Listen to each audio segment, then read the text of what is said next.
श्री स्वामी समर्थ। तुम्हा सर्वांचे आपल्या यूट्यूब चॅनलवरती मी अगदी मनापासून स्वागत करते। तुमच्या मनातील सर्व चांगल्या इच्छा स्वामी महाराज पूर्ण करोत हीच स्वामींच्या चरणी प्रार्थना करते आणि आजच्या व्हिडिओला सुरुवात करते।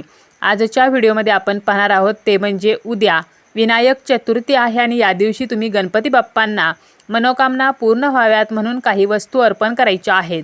आजच्या व्हिडिओमध्ये आपण ज्या वस्तू पाहणार आहोत तर त्यापैकी तुम्ही कोणतीही एक वस्तू अर्पण करू शकता।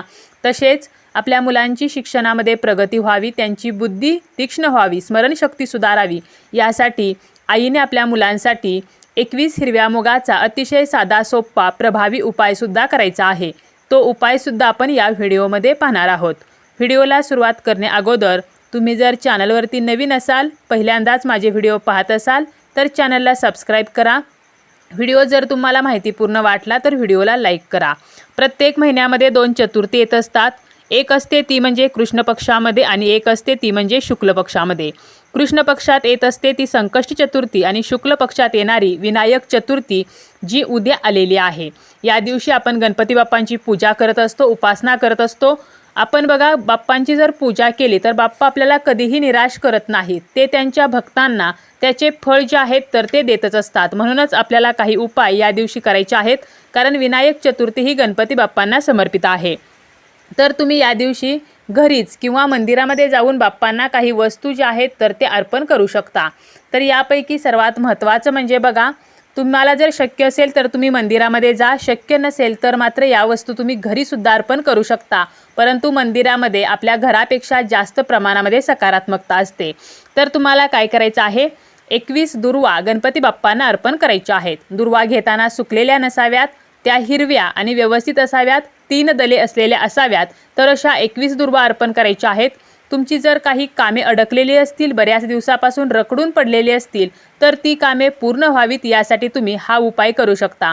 आणि ह्या 21 दुर्वा अर्पण करताना गणपती बाप्पांचा जो मंत्र येतो तो तुम्ही म्हणू शकता। म्हणजे एक दुर्वा अर्पण करायची, श्री गणेशाय नमः म्हणा, किंवा तुम्ही गणपती स्तोत्र म्हटलं तरी चालेल, गणेश अथर्व शीर्ष म्हटलं तरी सुद्धा चालेल। आणि ही दुर्वा बाप्पांना अर्पण करायची आहे। तर अशा प्रकारे आपल्याला 21 वेळेला गणपती बाप्पांचं कोणतंही स्तोत्र किंवा मंत्र म्हणत या दुर्वा ज्या आहेत तर ते अर्पण करायचे आहेत। किंवा तुम्ही 21 दुर्वांचा हार बनवू शकता आणि तो हार जो आहे तर तो सुद्धा अर्पण करू शकता। शक्य असेल तर तुम्ही 108 दुर्वा जरी अर्पण केल्या तरी सुद्धा चालतील। यानंतर गणपती बाप्पांचा जो मंत्र येतो त्याचा तुम्ही जास्तीत जास्त जप सुद्धा करू शकता। यानंतर तुम्ही दुसरी वस्तू काय अर्पण करू शकता बघा, तर तुम्ही जास्वंदीची जी फुले आहेत तर ती तुम्ही 21 बाप्पांना अर्पण करू शकता, कारण जास्वंदीचं फूल हे सुद्धा बाप्पांना अतिशय प्रिय आहे। यानंतर 21 मोदक किंवा 21 गुळाचे खडे तुम्ही गणपती बाप्पांना अर्पण करू शकता। आणि हे अर्पण करताना आपल्याला ओम गण गणपते नमः असं म्हणायचं आहे आणि एक मोदक अर्पण करायचा। तर अशा प्रकारे 21 वेळेला ओम गण गणपते नमः म्हणत आपल्याला 21 मोदक किंवा 21 गुळाचे खडे अर्पण करायचे आहेत। तसेच या दिवशी आपण बाप्पांना हळकुंड सुद्धा अर्पण करू शकतो।